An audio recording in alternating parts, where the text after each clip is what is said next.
What's good? It's Mr. Trill talking no pill talk in here with Honey Jones of Honey Network. Big Honey Network, Big Honey Jones, not the little one. Okay, so man, first off, congratulations on your network. And everything you're doing. I ain't all the way tapped in, but I'm getting tapped in. I'm late to the party, but I done got tapped in a little It's bit. all right. This an all night party. This a 24-hour party. Yeah.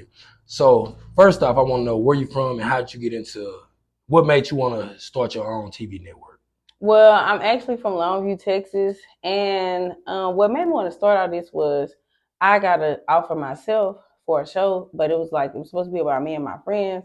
And I'm like, okay, if a show gonna come to East Texas, it needs to be a show with more than just me and my friends. I wanted them to include people from East Texas, I wanted them to film at businesses around there, and they didn't want to do that. They were like, "Who in East Texas? Like, what y'all gonna do?"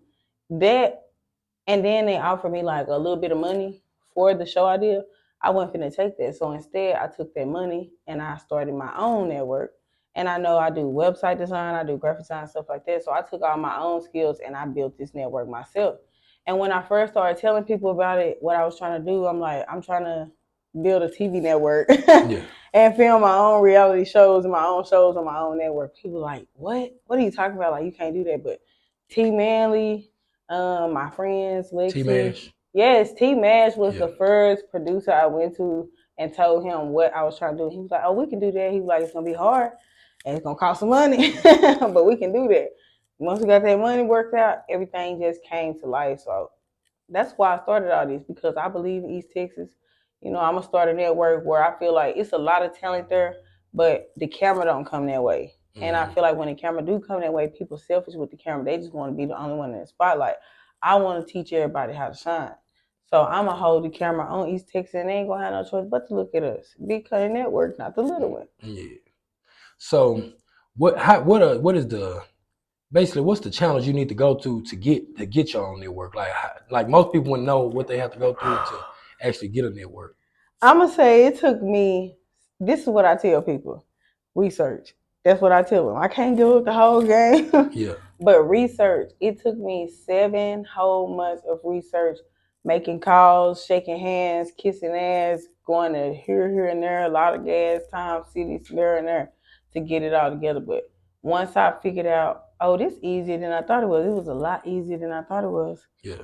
And then me knowing how to build a website, what to put into a website. I have viewers in South Korea. I have viewers in Asia. I have viewers in Puerto Rico, even though that's still United States, that's off land. Yeah. And so all that's because of my knowledge with building websites, making websites, knowing what to put into it. So I just put all that together and I'm a girl boss. I already had my own business going, so I'm like already bossed up in my mind. I'm like, I don't need nobody for this. I'm not selling to nobody.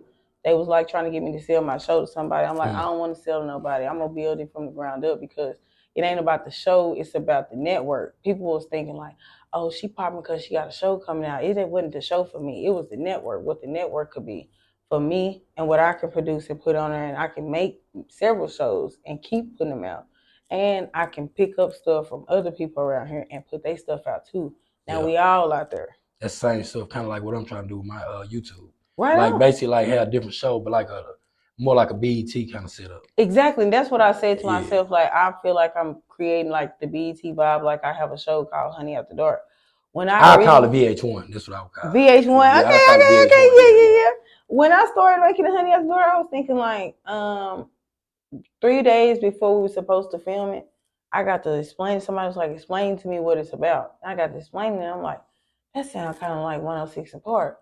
Then I just started thinking about some of the stuff I had planned. I'm like, okay, this kind of giving me a hip hop vibe, like a 106 & Park kind of vibe. So I feel like I'm trying to recreate not BET, but I'm trying to recreate Viacom. Yeah. I'm trying to own a big network. Yeah, like ABC or something like that. Period. Yeah. Something like that. Yeah. Okay, so other than that, like what are some of the steps you had to take? Like basically, like give them a couple of them. You ain't got to give them all of them, but would you have to pay to start your own network? That's what I'm saying. Like, or how would it go about this situation? Like, you do have to pay. You have to find software developers. You have to decide whether you want to, because people compare me to Zeus, but in reality, my most closest comparison is now this TV.com because it's an online base. And so you have to decide whether you want an app. Then you need to go find software developers for that. You have to have a website designer to actually build the web platform. You need that same thing for the app platform. Then it was knowing how to create a social media presence. I already had clout because who I was, so you need a big name. You need good connections. All that type of stuff matter. Number one thing I can say is call around. Get on that phone. I would have thought somebody, when I first made my first call, okay, I got an idea to do a TV show. How much is this going to cost me? I thought them people was going to tell me like $200,000. Them people told me like, You don't gotta say no. You ain't gotta say no. they was like, that won't be even nowhere close to that. When I thought it, I Yeah. was like, I remember I called all my friends. I was like, whoa, it don't cost nothing like what you think it is. And me, I know I'm a hustler. I'm like, I'm gonna get that money. Yeah. I'm gonna make that shit happen. And here we are. Hey, any nigga getting money, I encourage it. If I ain't feeling your shit, I ain't sharing it. If you feel the shoe fit, nigga, wear it. And you boys been hanging, but ain't worried. Bring straight to you like DoorDash. And I'm still in the hood like a doorman. They say it's gonna drip, check your forecast. I been how I lay with a torch.